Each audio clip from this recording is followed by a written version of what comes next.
capture naman.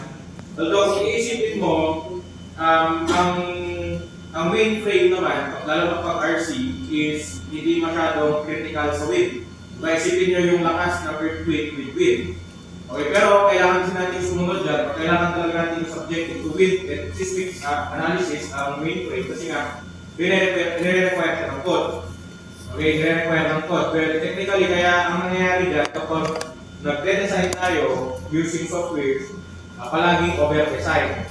Okay, kasi nga, ang kinakapture natin na nangyayari in real time is nagsasabay yung bagyo at saka yung earthquake, which is, di ba, kung nangyari yun, delugyo na talaga yun, wala nang magagawa kahit anong design mo dyan.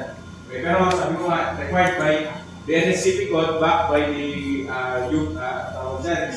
yung ating National Building Code na kailangan magkaroon or be subject to seismic and wind analysis lahat ng mainframes. Okay? So, meron tayong sa wind analysis, meron tayong combination ng KZD dun, yung K-values, madami kayong dun, di ba? Ngayon, dito naman, ito siya. Okay, pagka-pindot nyo kasi yung seismic definition, after kasi nung dead load nyo and then live load, by the way, hindi mo tayo nag-discuss ng live load, pero sobrang dali lang naman ng live load. Okay, tignan nyo lang sa quick set na page 70 ng NSCP, and then titignan nyo lang doon, kapag yan is residential, di ba, 8 kilopascal na agad yun, kasi load nyo na lang. Okay, so laktawan muna natin for the meantime, and then after kasi ng live load, pupunta na tayo sa seismic parameters, seismic definition na nito. So pag open nyo ng seismic definition, tapos mag-a-add kayo, ito lalabas. Okay, ito yung parameters natin, seismic parameters natin. Tatalagay sa inyo listahan, yung zone, ano yung importance factor, at yung R value natin. Okay, in both X and Z direction. Kasi kaya X and Z direction, ano kasi natin dito, yung i-capture natin movement ng earthquake is X, along X and along Z lang, which is yan yung horizontal plane, di ba? Horizontal plane ng XZ plane, which is ganoon naman talaga ang movement, di ba? Ng earthquake. So ngayon, meron pang mas detailed, no? Mas detailed na tawag dyan, na analysis dito, yung tinatawag natin, kasi ito, static analysis na ito, meron pa tayong tinatawag dynamic analysis. When we're talking about dynamic analysis kasi, hindi lang X and Z. Okay, direction, yung capture natin direction, kundi lahat. Okay, pwede pang mag-diagonal. Okay? So, pero for the meantime, static lang tayo kasi ang dynamic analysis, ginagawa lang naman yan pag mid-rise to high-rise na. When we avoid by yung washer walls natin or any other structural element na pang-earthquake talaga. For example, shear walls, dampers, ganyan. Wherein kapag residential, up to siguro even 10 story, ganun, per 10 stories, mid-rise na yan.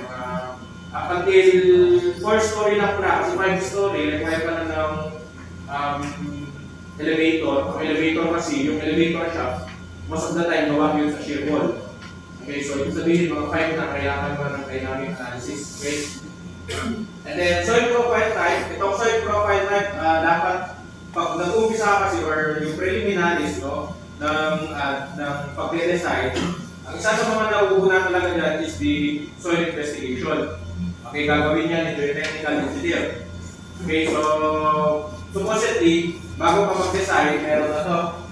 Okay, pero since nandito naman tayo, nasa classroom setup tayo, of course, walang geotechnical yan. So meron namang sinabi si Con na kapag in case na walang geotechnical investigation, yung ganitong yung project mo, pwede mong gamitin yung itong value. Okay, meron naman tayo dyan mamaya. And then yung near source factor natin, yung near source factor, is kung gaano ka, hindi technically hindi yung kung gaano ka kalapit. Dito, meron kang combination dyan, meron kang, anong tawag dyan, meron kang values dito na ikaroon, NA and NB. So, ano to, manggagaling kung gaano kalapit yung project mo sa mga active fault line. Okay, so makikita nyo yan mamaya, actually sa NSCP, merong list or merong map ng active fault line dun. Pero mahirap kasi siya basagin sa NSCP, so gagamit tayo ng software editor or site ako sana. And then yung city value, itong city value, connected ko doon sa tinatawag natin base shear. Okay, so yung base shear kasi, from the word na shear law, tapos sa base siya nangyayari, di ba? Kapag nagkakaroon ng movement, isipin na ito yung base ng structure, kapag movement, paganyan, di ba? Pag earthquake. So, anong nangyayari sa baba? Since pag kumove ng paganyan, nagkakaroon ng shear. For example, column, tama? Nagkakaroon ng shear. Okay, karito kasi, di-discuss ko na lang siya as it is muna kasi kailangan itong, actually ito, kailangan nyo talaga ng earthquake engineering dito. Okay, so yung mga basic ko na discuss ko sa inyo, and then later on, first time kasi ng 4th year, doon nyo pala makukuha yung earthquake engineering nyo. Okay?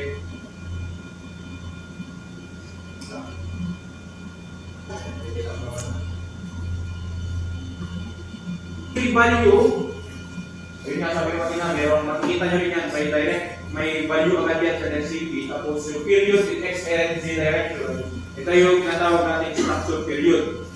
Okay, structural period. So, si structural period, meron niyang, ano ba yan, meron siyang formula, and then gamit mo yung CT value, kailangan mo ng CT value to get the time period, or yung structural period.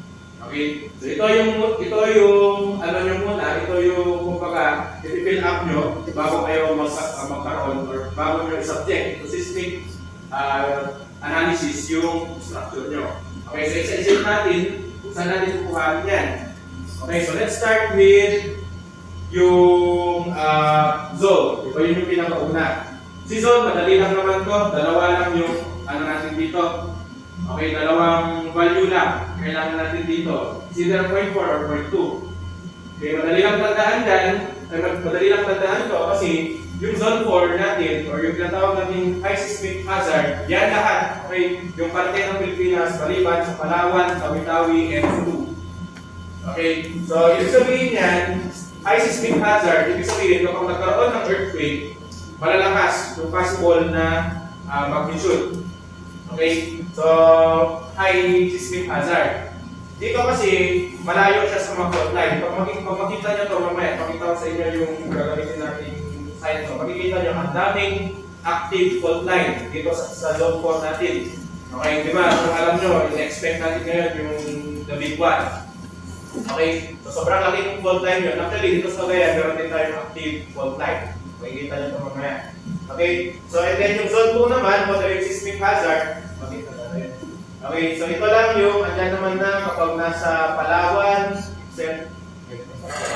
Sulu and Tawi-Tawi, zone 2, ibig sabihin yan. Malayo sa spotline, ibig sabihin, di ba? Kasi the way you mag-work on earthquake, kapag, di ba, normally, saan ba nag-start ang earthquake? Di ba, yung mga epicenter natin, most of the time, nangyayari yan sa mga fault line. So, mas malayo ka sa spotline, mas mahina. Okay, yung mararamdaman mo na magnitude.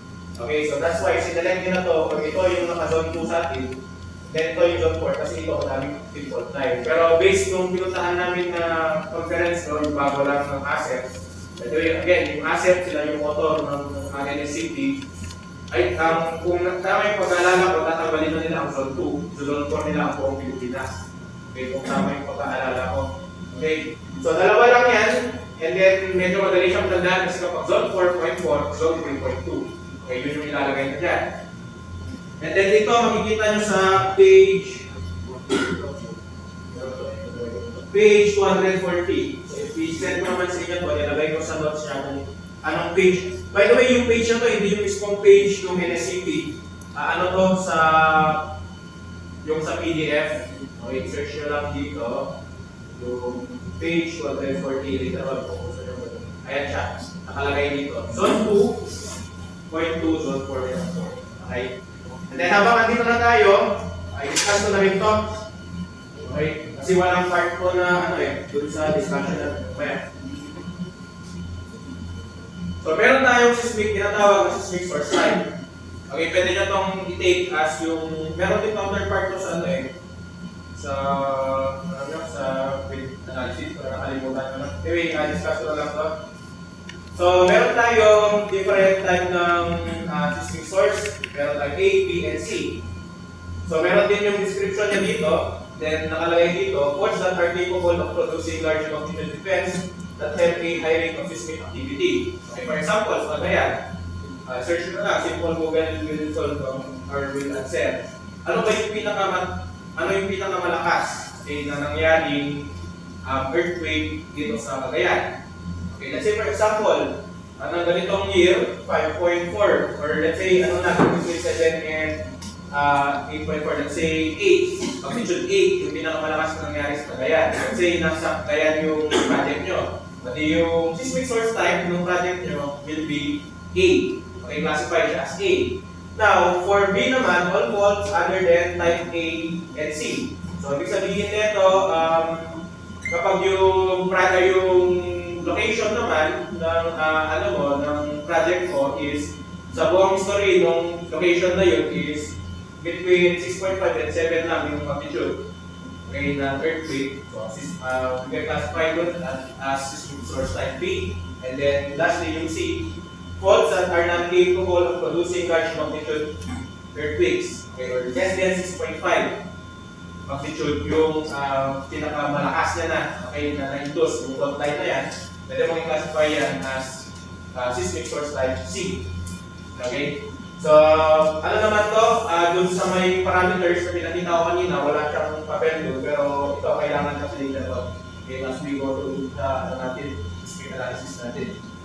Okay? So, punta tayo ulit dun sa kailangan, dun sa anong tawag dyan, seismic parameters natin. After na ng zone, importance factor naman ngayon. Okay? So, importance factor, actually, nagawa tayo na ano nyo na to. Natapos ko na to during the field analysis. Same lang to. Di ba meron tayong tinatawag na importance factor? Explain na sir dito. Meron tayo 1 to 5. Yung una, ito yung mga essential facilities natin. For example, hospital, yung anong tawag dyan, yung mga fire stations natin. Di ba? Kaya kung titignan mo yung mga essential facilities, yung importance factor niya, 1.5. From the word importance factor, ganito ito ka-importante. Ngayon, i-compare mo yan sa mga residential na 1, ito, mas importante siya ng 0.5. Okay, parang ganun. So, bakit? Normally, syempre, kapag nagkaroon ng earthquake, hindi pwede maunang mag-fail ang mga hospital. Kasi nga, kapag merong injured, kailangan mo may punta sa hospital. Likewise, sa fire station.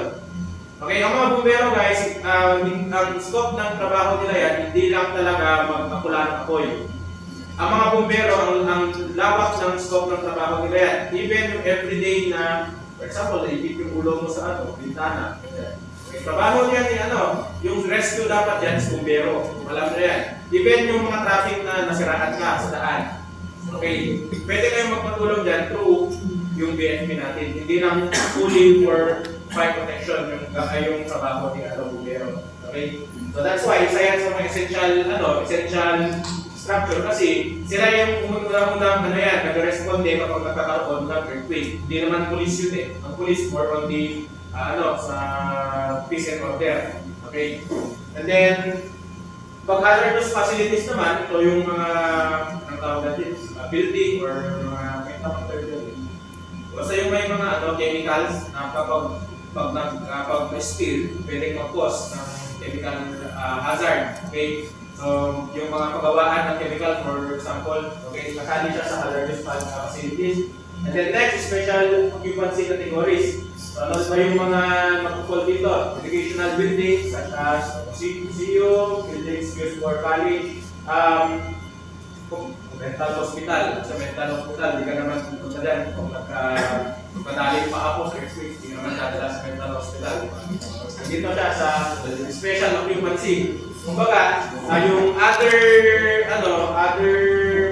na government, okay, aside dun sa mga hospital, ganyan, may magpapapol na special occupancy. Sa inyo naman, since ang gamit nyo lang naman is, yung project nyo lang naman is residential, dito lang kayo sa standard occupancy. Okay, nakalagay dito, all structures, housing occupancies of heavy functions listed category 1, 2, and 4, 5. And then dito sa miscellaneous structure, private, garage, carports, yung mga maliliit lang. Okay, meron yan, nakalagay over 1.5 meter high. Okay, so ang gagawin nyo lang doon, kung residential kayo, 1.0 lang importance factor. Dito naman yan. Pero seismic importance factor, ayan, and then itong I sa P. Ang kailangan nyo lang naman dyan, di ba? Okay, parehas lang naman yan ng value eh. Kung ano naman yung kailangan nyo dyan. Okay, so after nyan, ano ba yung mga kailangan natin doon? Yung R value natin. Okay, yung RW in X direction and RW in Z direction. Okay? So, ang tawag natin dyan yung response modification factor. Okay, pinakita na rin ito ni Sir Jude. Ano na ba kayo? Start na kayo ng frame? Ay, ng ganun. Pinakita na sa inyo. Okay? So, ito kasi class, ito naman yung, dyan. Seismic design parameter ranging typically from 2.8 to 8.5 that reduces elastic seismic forces to design levels by accounting for structures, inherent adaptivity. O basta yung ano nito, yung trabaho nito. Ito yung ano, kapag nag-earthquake, isasubject na yung mga structural members mo to the point kung hindi na elastic yung magiging failure. Kasi elastic kasi, di ba? Kapag nag-fail, pwede pang, or pag nagkaroon ng deformation, pwede pa siyang bumalik doon sa original. Kapag nag-stop siguro yung earthquake, di ba? Babalik pa rin yung member mo, structural member mo doon sa original na, ano niya, for example, yung length niya. Okay, pero kapag inelastic na kasi, yan na yung point of no return na. Kapag nagkaroon ng deformation, umabot na to the point na hindi na pwede bumalik doon sa original shape or original length yung structural member mo. Okay, ngayon ito, multiplier to wherein kahit isasubject na yung mga structural members mo to the point ng failure na yun, pero hindi magpakolapse ang building. Bakit? Siyempre, for example, dito tayo sa J building, biglang nagkaroon ng magnitude 8. Hindi naman pwede na yung mga structural members na dito sa J building is mag-fail agad. Dapat meron tayong time para makapag-evacuate. Tandaan nyo class mo, there's no such thing as seismic proof. Okay, tandaan nyo na there's no such thing as seismic proof na structure. Lahat ng structure kapag tinamaan yan or nakaroon ng earthquake, possible yan na mag-collapse. Ang dinedesign lang natin dyan is yung pag-evacuate ng tao. Intindihan nyo, may time mag-evacuate yung tao. Okay lang kasi kapag kapag bagyo. Kapag bagyo, at least pag natanggal yung roof mo, okay, or any part ng bahay mo, hindi naman makokolapse pag throughout yan, di ba? Pero ang seismic, iba po. Okay, especially now, isa talaga sa mga nag-push na magkaroon ng update ng natin, magkaroon ng update yung NSCP natin is yung seismic. Dahil nga doon sa the big one na inaabangan natin. Okay, hindi nyo ba kasi naramdaman yan kasi nasa academic time, nasa pa lang kayo, sa school pa lang kayo, pero gumagawa na ng hakbang yung mga structural engineers natin dito sa Pilipinas para i-adapt na natin yung mga nilalagay ng mga taga-ibang bansa doon sa mga structures nila, especially yung tinatawag nating dampers. Okay, yung dampers, kumisikat yan ngayon. Yung dampers class, pwede nyo lang yung i-take as yun yung pinaka-shock. Alam nyo yung shock ng motor. Lalagyan nyo ng shock yung building. Okay? Nilalagay yan most of the time sa mga mga walls na ganito. Nilalagay pa ganyan. Okay, and then gitna doon, sa gitna, merong malaking, may malaking spring. Okay, yun yung nag-act as shock absorption. Okay? So, anyway, kabalik tayo dito. Yung ibig sabihin nito, for example, titignan mo kung gumamit ka ba ng ganitong structural member. Kasi for example, gumamit ka ng bearing wall system. Kapag nasa zone 2 ka, no limit yung mga yan. Most of the time, no limit. Ang NL stands for no limit. Ibig sabihin, kapag gumamit ka ng bearing wall system and then nasa zone 2 ka, kahit ilang meters yan. Okay lang. Okay? Ngayon, sa zone 4, mayroon yan. Okay, special reinforced concrete shear walls. When you say shear walls kasi or bearing wall system, yan yung mga load bearing wall natin. Okay, di ba? Nabanggit ko na ito before kasi yung mga CHP natin, hindi yan load bearing wall.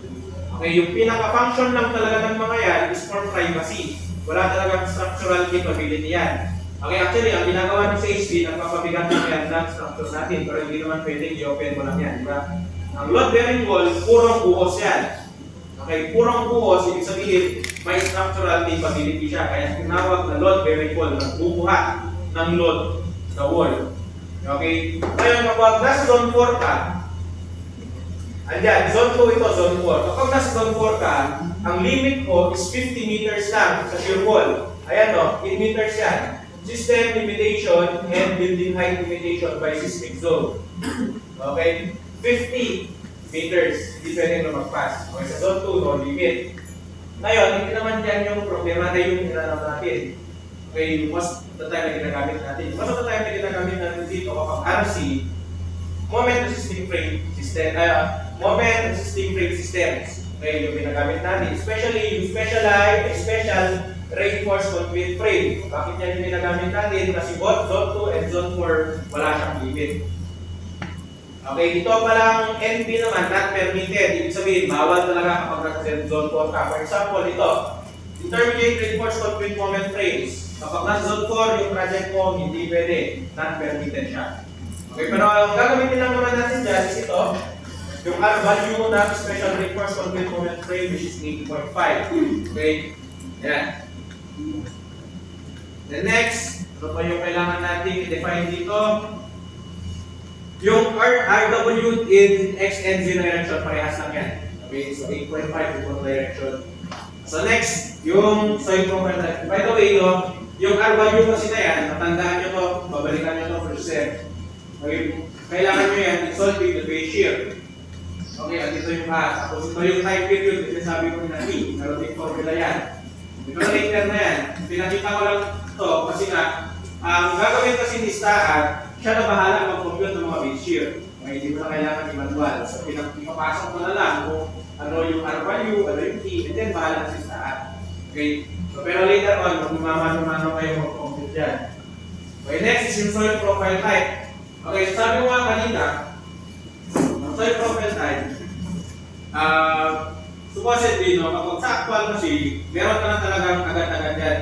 Required by law kasi magkaroon ka ng geotechnical investigation. So, pinanood nyo rin yung introduction natin. Kailangan nyo ang geotechnical investigation for the design ng laki ng footing nyo. Kasi nakadepende dun sa allowable bearing capacity, okay, ng soil nyo, yung magiging area ng footing nyo. Okay, kung nanood ba kayo? Parang sa mukha, hindi ba nasa last week ko kayo pinos Friday. Okay, so doon kasi kayo mag-base, no? Kasi when you say allowable soil bearing capacity, kumbaga, yan yung pinaka-lakas na or yan yung pinaka-malaking load. Okay, let's say 200 kilopascal yung soil bearing capacity ng soil. 200 kilopascal lang yung pinaka-maximum na pwedeng i-resist ng soil nyo. Okay, kapag lumagpas ka ng 200 kilopascal na load, let's say umabot ng 250, ang possible na mangyari dyan, mag-fail yung soil, magkakaroon ka ng different failure. Pero tayong tinatawag dyan yung tulubog. May tawag doon eh, nakalimutan ko na. Pero sa geotech nyo, may tawag doon eh. Pag lumubog yung lumubog yung footing nyo, may tawag doon sa geotech eh. May nangaalala ba? Okay, or pwede rin yung pag-overturn. Okay, from ganito, kumbaga, paganyan yung footing nyo, dahil nga nagkaroon ng failure, gaganyan yung footing. Kasi kung nagganyan yung footing, magkibalin yung buong structure. Okay, so yun yung mga different failure. Ngayon, ito, titignan nyo lang naman, dito na yung mga, ano niya, yung, anong tawag dyan, yung definition niya. Doon sa soil profile type kasi, kung i-click nyo yung drop down doon sa may pinakinaw kanina doon sa una, doon sa parameters, may drop down yun. Okay, papiliin ka lang kung 1 to 5. Yung 1 to 5, ito siya. Okay, kapag 1, SA, 2, SP, 3, SC, SD, tapos SE. Itong SF kasi, hindi naman kasali yan kasi ito na yung type ng soil wherein site specific evaluation. Kailangan mo nang magkaroon ng site inspection. Okay, pero sa itistaan, ito lang kailangan tayo tatlo. May 5. Okay, kapag hard rock, 1. Kapag rock lang, 2. Very dense soil and soft rock, 3. Stiff soil profile, 4. And soft soil profile, 5. Okay, paano sir? Hindi naman kami mag-geotechnical investigation sa mga gagawin namin project. Okay, take note, 4 tayo. Okay, always 4 ang gamitin nyo kapag walang geotechnical investigation. So, SD. Okay, so i-click nyo lang naman dun 4. Then next, ano pa yung next dito? Ito, near source factor. Okay, ang near source factor, from the word na near source, titignan mo yung pinakamalapit na active fault line. Ngayon, enter ito, tinry ko sa St. Louis. Okay, St. Louis, may dalawang active fault line na malapit tayo. Okay, pero yung isa medyo malayo na pala. So, meron tayong active fault line dito.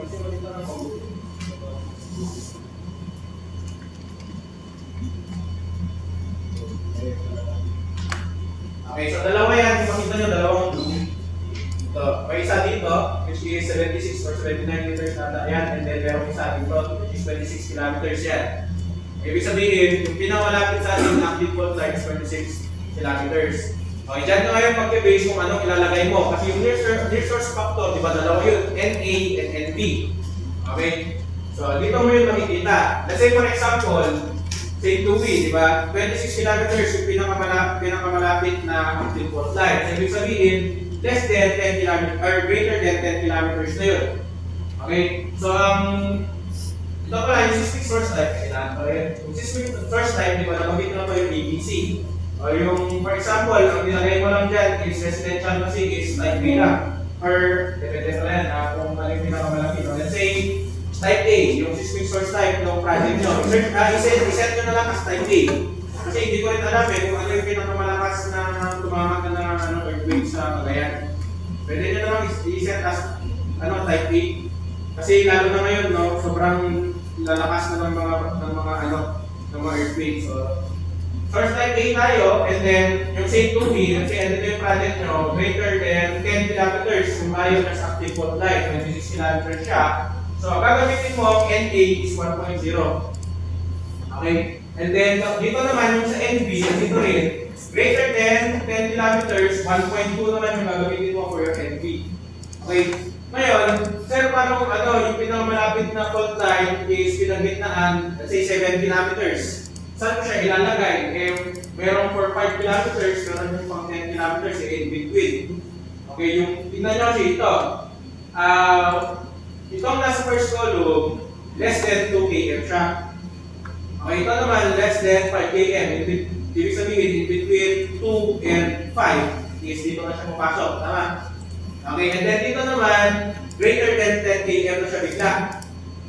Okay, ibig sabihin, merong, di ba? Merong hindi nabanggit yung paano pag 6, 7, 8, 9 kilometers. Nagets niya? Okay, kung ganun pa, let's say 7 kilometers yung layo ng project nyo sa pinaka malapit na active fault line. Nandito naman, nakalagay dyan sa code. The near source factor may be based on the linear interpolation. Okay, when you say linear interpolation, pwede lang kayong mag-ratio and proportion. Ay, ibig sabihin yan, kunin nyo yung value, kumbaga, for 5 kilometers, 1.2. Okay? And then, for 7 kilometers, ano yung value niya? Ratio and proportion. Or pwede nyo 1.32 na lang. For x is equal to 5, 1.2. X is equal to 10, 1. Or 7, y half na lang. Okay? So, yun. Pwede na yung mag-linear interpolation. Anyway, ito, meron tayong mapa. Makikita nyo yan sa NSCP. Sa NSCP natin. May mapa yan dito. Ayan. Hindi nyo naman makikita yan sa region 2. Ayan And then yung mga active fault line. Kasi paano mo nalaman kung gano'ng layo? Diba? Useless. Okay, ito yung sinasabi nila. Ang alam ko, tinanggalan ko sa 2025 kasi wala namang gamit yan titignan nyo lang. Okay, hindi nyo naman mag-measure kung gano'ng malayo yung active fault line dyan. That's why, meron tayong mga site na ginagamit. Yung una, meron yung tinatawag natin fault finder. Yung fault finder sa VBox yun. Pero hindi kasi sa user-friendly So ang ginagamit ko talaga is the hazard hunter. Okay, si hazard hunter kasi madali lang siyang gamitin. I-enter mo lang kung saan yung project mo. Let's say Ugac Norte, enter mo lang Ugac Norte, Tuenao City. Tapos papakita niya ito sa iyo. Tapos double click mo lang. Pagka-double click mo ng mapa or pagka-double click mo ng part na to, itong canvas na to, papakita niya na agad sa iyo kung gaano kalayo. Okay, actually dalawa to, seismic at volcanic. Okay, pero yung kailangan lang naman natin dyan is the seismic assessment. Okay, makikita nyo yan, hindi kasi clear saan ako si Bart yun. Basta may number dito, ipapakita niya sa inyo kung gaano malayo yung pinakamalapit na, or gaano kalayo yung pinakamalapit na active fault line. May makikita niya dito. So, i-send ko naman to later on, tapos tinagay ko na rin yung URL dito. Pwede na lang i-click yan. Okay? The next, yung building period coefficient. Ito yung pinakalas. Ito lang, meron 30. Okay, ngayon, di ba kasi city, di ba pinakita ko sa inyo yung city, tapos meron dalawa sa baba. Okay, yung period. Okay, in seconds yun. Okay? So, kailangan mo ng CT kasi to solve for the T. Okay, ilalagay mo dun sa last two na row. Okay, at dito yung formula ng T. CT times HN raised to 3/4. Yung HN natin, yan yung total height ng building. Tandaan nyo, pag sinabing total height, from the NGL or the ground level up until sa apex. Okay, up until sa apex ng roof nyo. Okay, yun yung ilalagay nyo dyan as the total height. Ulitin ko, pag sinabing H sub N, from the ground level until apex ng roof nyo. Hindi lang yung main framing system, kundi hanggang roof yan. Okay? So, yung CT natin, madali lang madali lang siyang i-buhanin kasi meron na yung empirical value dito. Itong empirical, i-explain ko sa inyo, no? Ito, hindi nyo always pwede gamitin ito. Okay, pero sa inyo, pwede nyo lang gamitin ito kasi di ba yung sa inyo is RC. Andito yung sa RC, yung CT 0.0731. So yung for reinforced concrete moment resisting frames and eccentrically based frame. Okay, answer yan sa RC. Okay, and then ito naman, for square moment resisting frame, yan naman gagamitin nyo kay Sir Jun, 0.0853. Okay, ngayon, sir, yung project ko, ground floor is, pwede kasi ito, no, hindi lang ito pang example. Na yung ground floor nyo, RC, tapos yung second floor nyo is steel. Okay, ang tawag natin dyan is composite. Sir, paano kung composite? Magpo-fall ba yan dito? Hindi. Okay, kasi yung city natin ng mga to, for all other buildings. Pero yung for all other buildings na yan, hindi kasama talaga yung composite dyan. Okay, yung for all other buildings na to is kung anong, isang material lang siya. For example, timber, pwede siyang mag-fall dito. Okay, kumbaga yung uniform lang ng material. Paano kapag sa isang project, composite siya, RC and steel. Pwede mong gamitin yung formula ng CT na to. Okay, yan. For structures with concrete or masonry shear walls will be taken as 0.0743 over square root of AC. With AC, you can solve using summation AC times 0.2 plus DE over HN over 2. So yung DE dyan, nilagay ko dyan, no? DE, dimension of shear wall, okay, parallel dun sa ground nyo, and then yung HN is still the total height. Okay, pero ito naman, hindi nyo pa magagamit ngayon, mas better kung first sem naman, yung earthquake engineering, mas better na explain kung ano yung sabihin nito. No? So mag-focus lang naman tayo sa reinforced concrete moment resisting frame. So the value of CT will be 0.0731. Okay, kapag na ano nyo na yan, kapag na-enter nyo na dun, tatalagin na sa inyo yung last two row. Yung last two row, parehas lang yun. Time period lang hinahanap. Yan na yung letter T natin. So solve na to manually.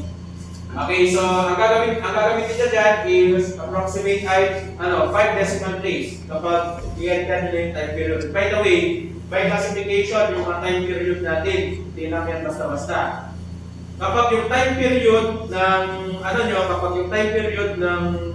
na nakuha nyo sa project nyo is less than 0.7, okay, pag less than 0.7 siya, ang ibig sabihin yan, yung project mo is low rise o di kaya mid rise.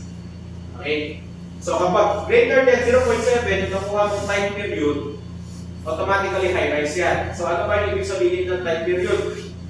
Na meron pinakita ni Sir Jun na ba yun sa inyo yung tatlong, or nakita niya sa SFTL yung isang kahoy, tapos may nakalagay na different height ng bahay. Alam niyo ba yun yung may asero? Nakita niyo na ba yun sa SFTL? Or pinakita na ba ni Sir Jun sa inyo yun? Okay, parang ano yun may block ng kahoy, ganyan. Tapos yung una, maliit lang siya na height ng bahay. Pero connected siya ng asero doon sa plank. Tapos yung pangalawa is, kumbaga, in short, nire-represent yung isa low rise, yung isa mid rise, yung isa high rise. Tapos sobrang ganda ng class, makikita nyo talaga kung paano yung mechanics kapag, for example, yung earthquake mo sobrang bilis ng lateral movement. Pag sobrang bilis ng lateral movement ng earthquake, hindi gumagalaw ang high rise. Makikita nyo yun doon. Hindi gumagalaw ang high rise kapag yung frequency ng earthquake nyo mabilis. Pero kapag yung frequency, yung pinaka-mabilis na gumalaw doon kapag yung kumbaga, yung pinakamabilis na sway, okay, dun sa tatlo, kapag mabilis yung paggalaw mo yung plug, yung low rise. Okay, kapag ibig sabihin, kapag mataas ang frequency, critical sa low rise, ibig sabihin, most likely na mag-fade yung mga low rise building natin kapag mabilis ang frequency ng fade. Yung mid rise naman, gumagalaw siya, pero ano lang, mabagal. Okay, ang critical naman ngayon sa ang critical sa mga high rise is kapag mabagal ang frequency. Okay? Kasi kapag mabagal, mahirap mag-recover ang mga high rise. Isipin nyo, pagka mabagal ang frequency, pag mag-sway siya ng ganyan, okay, mabagal yung recovery. So nagkakaroon ng strain or shear failure yung mga column nyo kasi mabagal yung recovery. Wherein, kapag mabilis yung frequency, hindi siya gumagalaw kasi mabilis yung, kumbaga parang hindi siya gumagalaw kasi mabilis yung recovery niya. Okay, later on, makikita naman ni Sir Dun yan sa earthquake engineer. Mas guidance siya kung anong ibig sabihin niya time period. Okay, so yan lang naman yung seismic parameters natin and then later on, pagka na, ano naman na, so dyan, kapag na-fill upan nyo na lahat to, pwede nyo nang i-add yan. Tapos, after nyan, load combination na tayo. Tapos, after ng load combination, design and analysis na siya. Or kung mag-design na tayo, RCDC. Pero after na nito kasi, yung pinakamahabang part lang naman ng pag-design and analysis yung pag-enter ng load combination. Kasi sobrang dami nun eh. Kukunin mo sa STAI, sa NSCP, kukunin mo yung sa service load, yung sa seismic. Yan, madami yun. Pero pwede kayong later on kung may mga nagbabalak talaga mag-structural engineer sa inyo later on. And then STAAD yung gamit nyo. Yung STAAD kasi walang NSCP dyan. Gamit natin dyan is, for example ito, hindi NSCP yung gamit natin dyan, UBC 1997. UBC 1997 sa American Code yan, earthquake. Okay? So wala tayong NSCP dyan. Pero actually, pwede kayong gumawa. Okay? Doon sa STAAD nyo, pwede kayong gumawa ng NSCP doon. Kahit yung lang, hindi naman technically buong NSCP. Yung load combination, pwede kayong gumawa doon. Okay? Yun yung magandahan ng papasok na ngayon na yung bago yung software, yung site. Sa site kasi, baliktad siya. Di ba ito? Sa STAAD, modeling, tapos specification, loading, tapos nakamay sa subject dun sa NSCP. Sa site naman, mauuna. Ang kagandahan, mauuna yung sa NSCP. Kagandahan sa site, meron siyang NSCP 2015. Okay, ang kailangan mo lang doon kapag seismic parameters. Kasi pinanaktis ko na yung sa site, meron kasi akong meron akong license doon. Hindi siya academic license, professional license siya. So, ang kailangan mo lang na parameters sa sa site, yung near source factor lang at saka yung R value. Okay, na rest siya na bahala kasi nasa mismong site meron na siyang plug-in for NSCP 2015. Okay, pero later kasi may update yung NSCP natin. So, hopefully, yung ibigay sa atin na site na is updated na. Okay, so yan lang naman yung kailangan yung parameters and then after pa lang nito, hindi pala tayo agad sa load combination, mag-wind analysis pa tayo. Pero yung wind analysis natin, hindi ko nagagayahin yung may certain na yung manual compilation ng KCP. Ako sa table na lang. Kasi yung sa actual naman talaga, nakita nyo na yung seismic, yung wind analysis na yung may automatic na calculator. Pinagamit na ba sa inyo yun? Ang manual na yung solve ng KCP yun. Manual. Actually class, may may calculator dito. Sa stat. Depende tayo ng stat. Ay, hindi niya kayo pinagamit. Pero tinuro niya sa inyo to. Yan din ipapagamit niya sa inyo sa finals. Okay, yung KCT, yung AQ nyo, hindi nyo kasi kailangan i-manual computation yan. Kapag nagtatrabaho na talaga kayo as structural engineer, hindi nyo naman i-manual yan eh. Ang gagawin nyo lang yan, gagawin nyo lang dyan sa may STAAD. Ipapasok nyo lang yung parameters nyo. Say for example, ito. Kayo na loading, tapos dito tayo sa definition, tapos with definition. So let's say mag-class tayo dito. Ayan ang gagawin nyo lang dyan, ang tawag dyan, mag-input lang kayo dyan ng height, gano'n. Tapos meron na yun eh. Basta may input kayo dito. And then, i-generate nyo lang siya. Basta meron yun eh.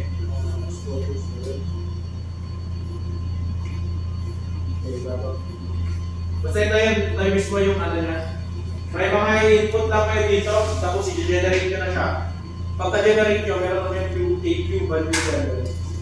Okay, pero ganyan din ginagawa ni Sir Jun sa amin noon. Okay, anong tawag yan? Pinapaano niya talaga. Nakalimutan ko na rin ito eh, pero to. Yun lang yung gagawin natin later on. Hindi ko na ipapamanwal sa inyo. Pero may Sir Jun, ipapamanwal na yan. Pero ito, pinapa-exam niya rin. Ano pa ba kailangan natin dito? Wala na. Ha? Ano? Hindi na kayo mag-build sa frame. Ano kasi yun eh, technically, hindi kasi, isipin nyo na lang no, yung kapag nagkaroon ng earthquake, i-compare mo naman yung movement, yung lateral movement. Kasi ang wind load sa frame is lateral, di ba? Nagtatamaan niya talaga is yung mga lateral, bilid-bilid ng dinding. I-compare mo naman yung lakas ng earthquake sa lakas ng wind, di ba? Pag bagyo naman, hindi niya naman bubuhagin yung CHG mo naman yan eh, di ba? Eh kapag paano pag earthquake, walang, kumbaga, lahat, pwede nang sirahin. So kumbaga, isipin mo, hindi mo kailangan i-design both in seismic and wind. Kasi kumbaga, doon pa lang sa may seismic analysis mo, di ba? Pasok na yung ano doon, yung wind kasi yung seismic mas malakas siya sa wind, di ba? So kumbaga, hindi naman nagsasabay yan eh. Nagsasabay mo mangyari ang seismic at wind, hindi naman, di ba? So kumbaga, o di habang may, let's say may bagyo, eh yung design mo kapag nakaroon ng lateral movement na malakas against seismic is ganito. Eh ano lang naman yung lateral force na galing sa wind, interrod, di ba? So that's why, pero by law, kailangan natin yan. Lalo na kapag nag-design or nag-analyze kasi kayo, ipapasa nyo yung STAAD report nyo. Ipapasa nyo yan sa OBO, Office of the Building Official. I-check niya yun. I-check niya yung STAAD report mo. Titignan niya, kompleto ka ba, nag-seismic ka ba, nag-wind ka ba. O kapag hindi ka nag-wind, let's say hindi ka nag-wind sa frame, ibabalik na yan. Okay, pero sa taas kasi pwede hindi ka mag-seismic yan kasi hindi naman nag-wind ka nag-seismic. Okay, kaya ang nangyayari, sobrang over-design talaga yung software natin. Alam mo saan? Over-design to. Meron akong dinesign noon na first time ko nag-design sa may project namin sa Dibag. 2-story lang siya. Yung isang poste, isang beam, 8. Normally, isipin nyo, di ba nung nag-site visit kayo, 4-story, yung beam, di ba hindi umabot ng 8? Pinakamadami ata na bakal na nakita nyo na dyan is, di ba, 6. Okay, pero yung doon, 8. Kaya over-design to, hindi talaga suggested or kung mag-analyze, maganda ang STAAD. Pero kung mag-design kayo, magpanunalo kayo. Na may tinuturo ko sa inyo, kumuha ng number of bars.